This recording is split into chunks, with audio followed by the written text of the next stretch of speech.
আমি ঝুম্পা, তোমরা দেখছো ঝুম্পা এক্সক্লুসিভ। যখনই আমি ভিডিও করার কিছু না পাই তখনই আমি চলে আসি আমার পাড়ার শেষের দিকে যে মাঠটা রয়েছে সেখানে।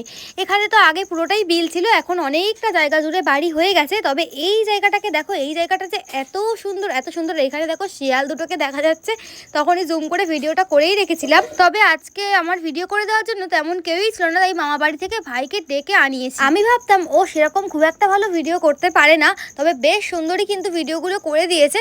এগুলো নয়, এগুলো তো আমি নর্মালি নিজস্ব ব্লগের জন্য করেছি। ওকে দিয়ে বানিয়েছি একটা মিউজিক ভিডিও, যেটা পোস্ট করেছি আমি ঝুম্পা দাসে। তোমরা যদি চাও ওখান থেকে গিয়ে একটুখানি দেখে আসতে পারো। তবে যখনই কোনো মন খারাপ থাকে বা আমি কোনো কিছু খুঁজে না পাই, আমি কিন্তু বিলেই চলে আসি। আর এই জায়গাটা এত সুন্দর এত সুন্দর, চারিদিকটা দেখো, মানে আর কিছু দরকার হবে না। এই জায়গাটাই এত সুন্দর, এখানে আসলে আর ঠান্ডা একটা হাওয়া দেয় এখানে, যেহেতু নিচে জল। আর এমনি গাছপালার জন্য একটা সুন্দর হাওয়া দিচ্ছিল এখানে। আর যেটা দেখতে পাচ্ছ ওটা কিন্তু খাল, আর উপরে এই ব্রিজটা রয়েছে। তো দেখা হবে নেক্সট ভিডিওতে। আজকের মতো বাই।